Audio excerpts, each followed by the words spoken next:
La isla. Det här är ön.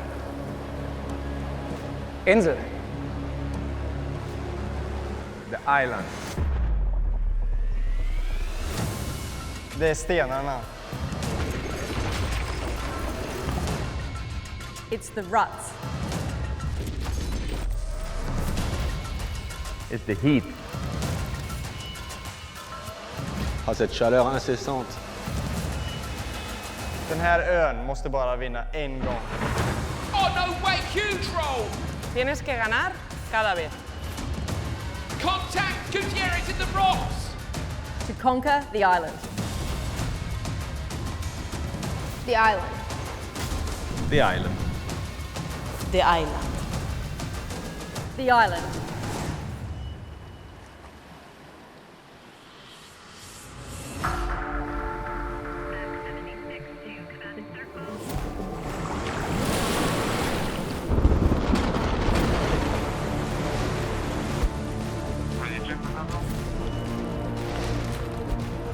Prepare to be aggressive. Hyperdrive now.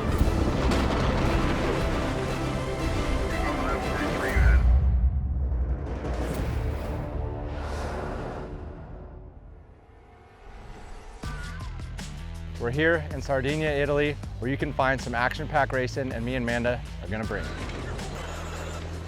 It's one of my favorite places on the planet. The weather is always great, it's always warm. Yeah, it feels amazing to be back in Sardinia. You know, I had my first fully race here alongside with GBXC, and 1 year later I'm back here with Andreas Backerud, who's been a role model for me since I was a kid.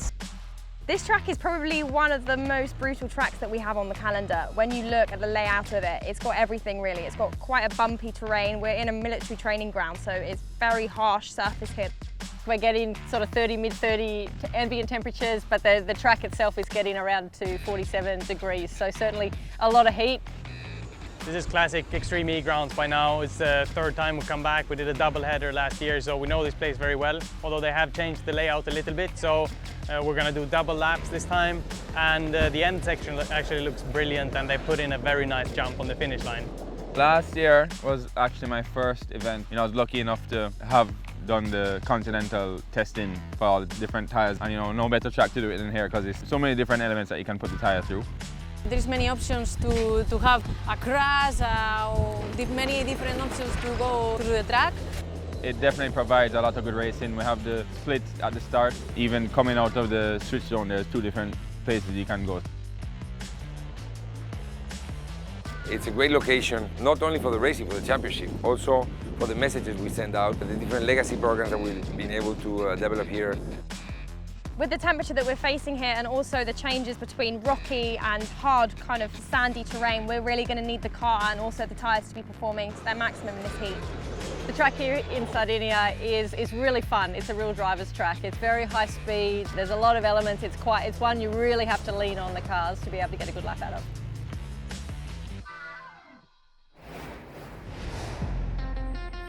Hi, I'm Tamara Molinaro, And I'm Patrick O'Donovan. and we are your Island X Prix Championship drivers.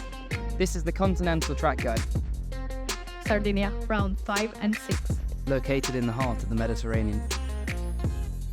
This year, drivers will battle through 4 laps to claim victory.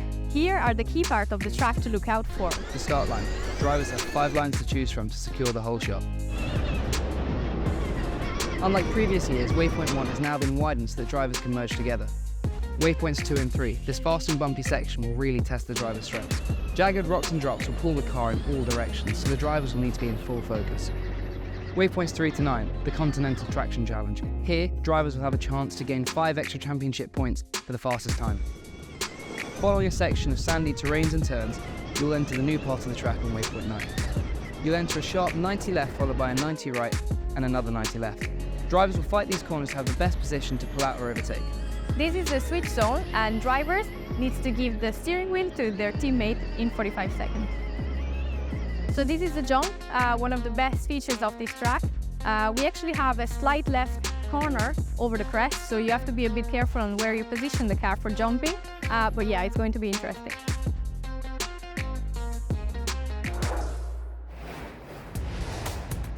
Here in Sardinia, there were two big driver changes in the lineup. With Sebastian Loeb's comeback replacing Nasser Al-Attiyah in the Abt Cupra car for this round, and the debut of Leah Block, the daughter of late motorsport legend Ken Block, the teams took to the start line for the first wheel-to-wheel race of the Island X Prix. Right, here we go then. Good start on the outside for Sebastian Loeb, in the middle for Andreas Backerud as well. Backerud is side by side. Okay, McConnell's gone off to the left-hand side, 3 different routes. RXR's Johan Kristoffersen took the lead from the middle lane. McConnell at the back. Oh, he's going to come in really close between him and Timo Scheider. McConnell just slots in, but that middle lane is exactly what we thought. It looks like the quickest one.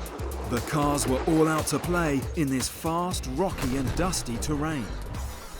The door's off the X44 machine. The right-hand door is off the side of the X44 car. That's going to see a fair amount of filth coming into that. This gives you an idea of what it's like out on the track.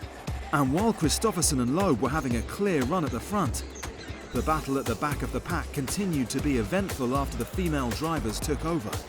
So we know a hyperdrive for Gutierrez. Gutierrez going to try and make a move on ahead of Hozos here. Comes around the outside up into this left-hander and does get the pass done. That is a brilliant piece of racecraft from Gutierrez. Oh, and that's a flag down. Gutierrez has knocked the flag down. That'd be a penalty for sure. So she's all over the back of Leah Block. A solid win for Rosberg X Racing in the first race, followed by Abt Cupra in second and Carl Cox Motorsport in third for Leah Block's debut. Yes, very good. Well done. The male drivers started again in the second heat of qualifying 1, and it was Timmy Hansen taking the whole shot, with Acciona Sainz and Veloce Racing pushing close behind. That's the flag that Gutierrez down. And the previous one! Faust goes up the inside, but he takes the flag down at the same time. So Faust makes a pass on RJ Anderson. A puncture for Veloce and Neon McLaren delayed them in the changeover. Meanwhile, a straight line out of the switch zone gave Katie Munnings a big advantage immediately and a clear run to the finish line. Very good job, Kenny. Well done, well done. Yeah, well done team, well done Timmy for the start. Good start to the weekend.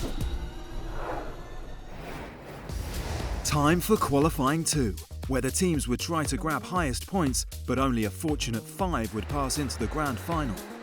It was now the female drivers taking to the start line.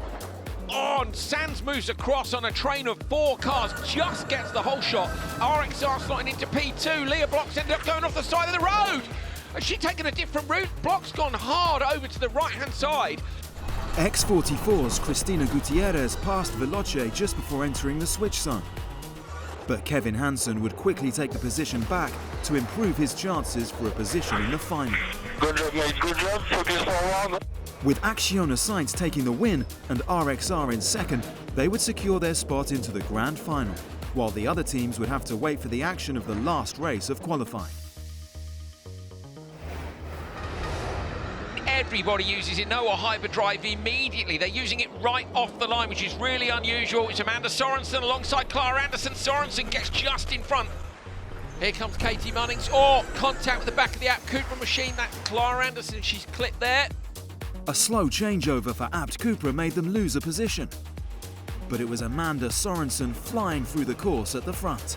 Great performance by Sorensen and Anderson to book their spot in the grand final. So after qualifying done and dusted, it was Acciona Sainz, Rosberg X Racing and Andretti Ultrakilat through to the grand final on even points, completed with number 99 GMC Hummer EV and Abt Cupra making the cut thanks to their great performances in the last qualifying race. Extreme E's goal is to increase awareness of the environmental issues in each of the locations we visit and to help mitigate the effects of climate change. Here in Sardinia, soaring temperatures have resulted in wildfires plaguing the region, and such events are having a catastrophic effect on the pollinators on the island. What we're seeing every day is a climate emergency that has been created from us as humans because of carbon emissions that are going into the atmosphere from industry, agriculture and transport. And this is creating the changes we're seeing on our planet. So these conditions created through climate change are the ideal conditions for wildfires to take off, and that's what we're seeing across the globe. In 2021, the Italian government estimated that Italy alone produced 320 megatons of carbon dioxide. So whilst this is a lot, Globally, wildfires produced over 1,000 megatons of carbon dioxide emissions just in the month of August in 2021. Just in 1 month, that's 4 times the amount that Italy produced in the entire year. So not only do wildfires contribute to additional carbon dioxide in the environment, they also cause a decrease in habitat here in Sardinia. And this means that pollinators such as bees have got less habitat to live in. We're now entering a new crisis, the pollinator crisis. Over 37% of bee species across the globe are declining. And this has a fundamental impact on our food security, as plants need these bee pollinators to be able to produce the food that we eat. 75% of leading global crops depend on animal pollination. Animals like bees. In fact, a world where we no longer had our pollinators, we would lose about 50% of all of our available fruit and vegetables that we rely on as humans. This is a really dire situation, and we need to do everything we can to avoid this happening. That's why this year, here in Sardinia, Extreme E is teaming up with the local NGO Medsi to replant trees and shrubs that are nectar-rich, which will allow the bees to thrive in this new environment and give them that ecosystem and food for the future. Reversing the damage done by climate change is vital for the survival of the planet. We know it, and we know that pollinators are one of the most critical aspects of our balanced ecosystem.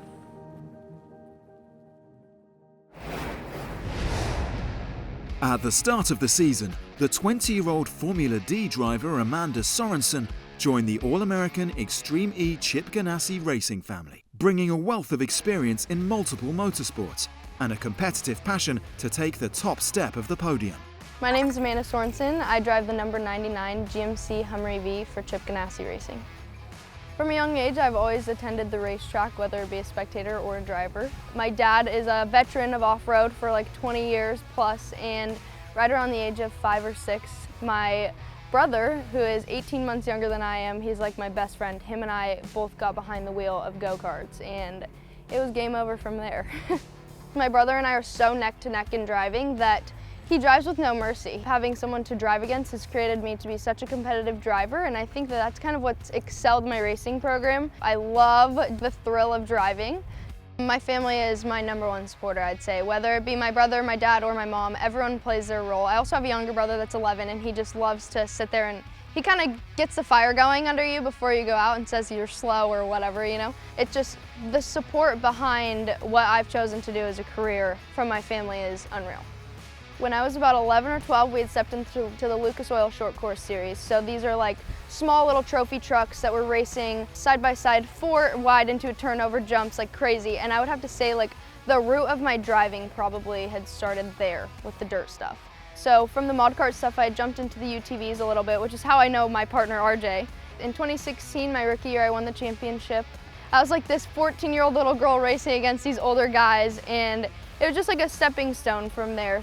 In 2017, I started racing desert, and then from there, we had made a transition into drifting, and I was honestly devastated. Like, I loved racing dirt. So that means a lot to me to be back here racing dirt in Extreme E, and when I got the call to go and drive for Chip Ganassi, it just meant so much because it was like fulfilling that childhood dream of driving on dirt and doing it professionally.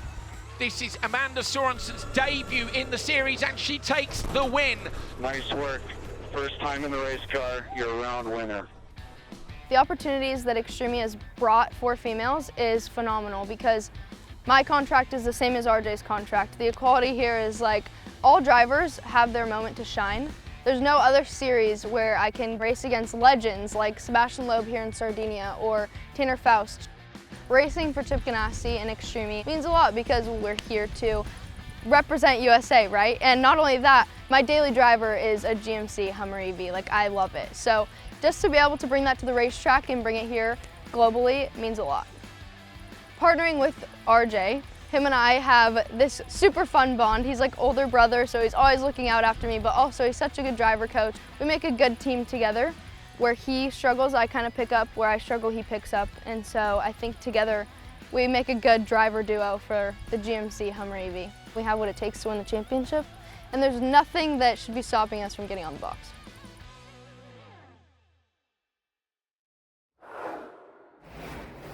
Time for redemption, with a couple of unexpected teams in contention. Veloce, championship leaders, and X44 Vida Carbon, reigning champions. Here we go, redemption race in Sardinia, round 5, about to get underway. Championship points up for grabs here.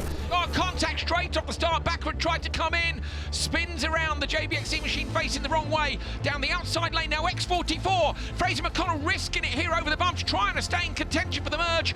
Alongside him, Tanner Faust just gets there before him, so Tanner in the McLaren, who looks like he's got his door up, he has, the door's been off, so that may well be from that contact with Andreas backward just off the stop, but the whole shot goes to Kevin Hansen for Veloce, sliding around where they've watered the track. Oh, now McConnell looks up the inside of Tanner Faust. Faust got sideways, but he can't quite get near enough. The Jamaican driver trying to find his way through. The door wasn't open, but it is open for Faust. Oh, there it goes! Door off Faust's car, it flies up in the air. That would be a distraction gone at least, but yeah, he won't be wanting anything coming in through it. What an absolutely unbelievable start. Of course, we get through into the redemption race, and you realise how competitive these drivers are.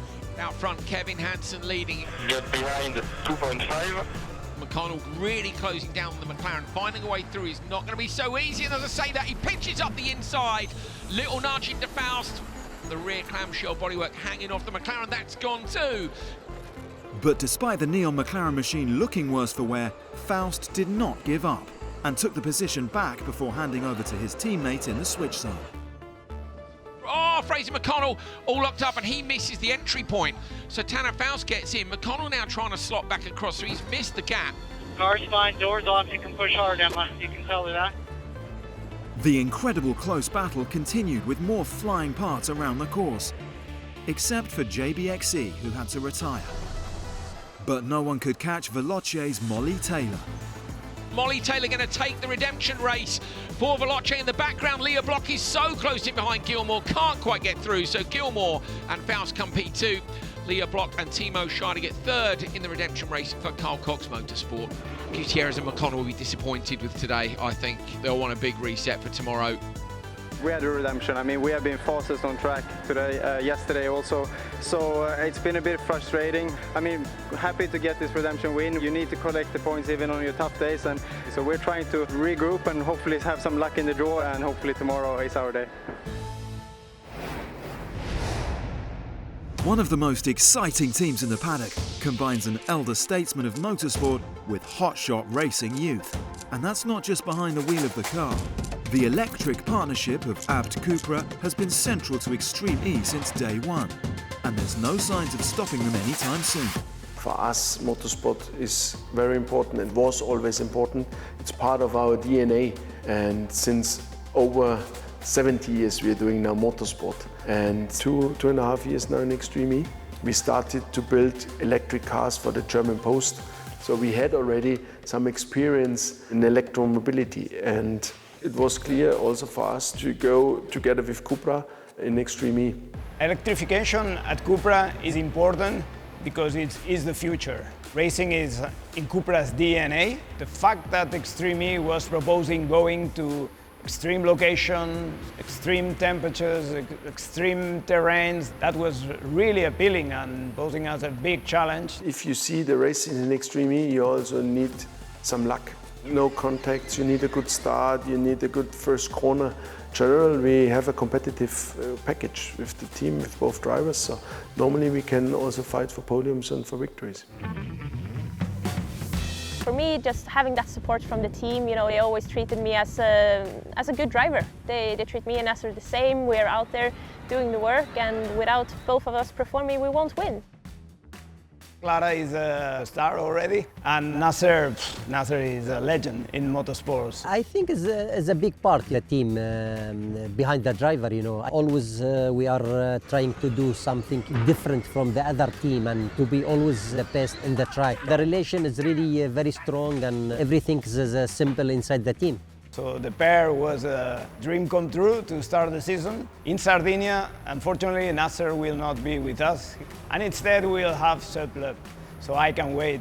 It's a good team, and it's a long time I was not here in Extreme E, and so I had this opportunity to come back for one shot like this in Sardinia. It's a place I enjoyed last years. I know Clara is a really good driver too. Hopefully we can do a good race. Cupra is a very young, sporty manufacturer with a lot of power, with a lot of motivation. So Abt and Cupra are fitting quite well together. We see Cupra now evolving the electricity with the road cars. For example, I drive a Cupra Born and has been driving that for almost a year now. And a lot of what we learn in Extreme E, we can then apply it to our road cars. The refinement, the tuning is our main business. To put more horsepower, to put aerodynamic parts, to make cars much more individual. We all want the same thing. We want to succeed here, but also on the roads.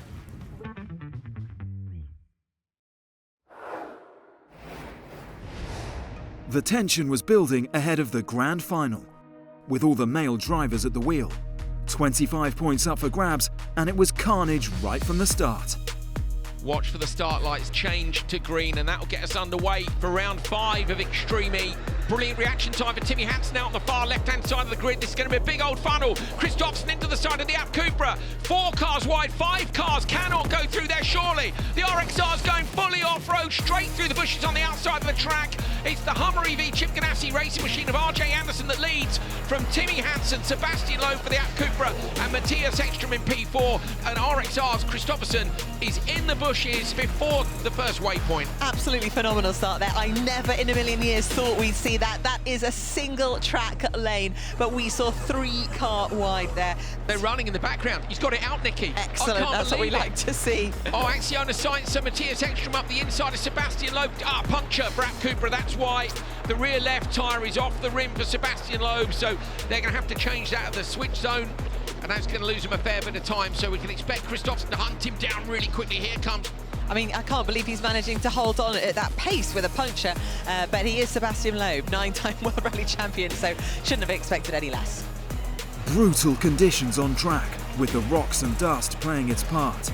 3 seconds cover the top 3. Look at this, the screen is absolutely filthy for Ekstrom. Christopherson, look, he's on the back of this pack after that off-track excursion. Here it is. The greatest comeback, as he managed to pass Matthias Ekstrom in the last corner to the switch zone. That was a race. Yes!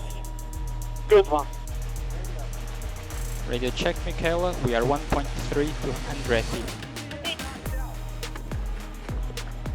Look how close this is between these 4 cars. It couldn't be closer as the female drivers are taken over. It is Amanda Sorensen leading. But Chip Ganassi Racing got under investigation for releasing the car early in the switch zone, so all teams were recklessly chasing behind and closing the gap. Could Munnings pick up a win? She won't if she gives that position up in the background. Michaela Arlen-Kotlinski slides. Oh, Munnings! 2 wheels over onto the roof. I thought she was going to save it. They've gone from potentially taking a win to lying on their side in the dirt. But in the meantime, Arlen-Kotlinski has come up into P2 behind Amanda Sorensen. This is wild. Keep close, Michaela. Car 99 might have a penalty. Keep going. Oh, she's chucking the car around. She really is throwing it in, but she's only got 2 seconds over Michaela Arlen-Kotlinski. Despite crossing the line first, number 99 GMC Hummer EV was assigned a 15.7-second penalty for the switch zone infringement, dropping them down to 4th, allowing Rosberg X Racing to take the win. Arlen-Kotlinski and Johan Christopherson with an incredible drive. A disaster at the start, and they come back to take the win in round 5. So happy to be back on the top step of the podium here in Sardinia. I mean, I think from the start, no one thought we would be winning this race. So we were from grid stop 2, and like the ground was soaked where I was standing. So when I lined up, I knew already I would have a terrible start. I tried to hang in there going through the first corner, but yeah, then I hit a bump and got sent wide out through the bushes. I just slammed the brakes and was standing stationary. I was just about to unbuckle the seatbelt and jump out, but then I was like, okay, I might as well just try and see if the car is all right. Then, yeah, came out, tried to drive as fast as I can. In a situation like that, you don't really have anything to lose. And then, end of the lap, I managed to get past Matthias, and going into the switch, I think I closed the gap a little bit on the braking into switch as well, so I was pretty excited at that moment, actually. I think we have a very good switch as well, so I was even close to Andretti. I even thought I would be able to overtake them in the switch. So I felt strong and I felt quick, and I was really trying to overtake Katie on different spots. And yeah, then after the finish jump, there was the possibility to do it. Yeah, make that pass first of all. I feel sorry for Andretti. That was the key moment for the victory today, and then Ganassi got a penalty. So of course it's always better to cross the finish line first. But after that start, I was also pretty happy with the podium, to be honest. I mean, it was very important to get the win today to secure those really important points, because we were losing quite a lot of gap from Scotland, so super important to get the win. It's great to be back on the top of the podium, and obviously for the championship points it's also very, very good. I mean, for us, I feel that of course we want to get the championship, and we were super close last year and started off well, tough in Scotland. Feels really great to have this win now. It's a long championship though, so yeah, but of course the goal is for us to take the championship. Also, I think the whole team, deserves, to take a beer tonight and, enjoy the first win of the year. I think we haven't won since Sardinia last year, so, try and enjoy that one. It's really sweet to get a win, so, yeah. Then we'll see you again tomorrow.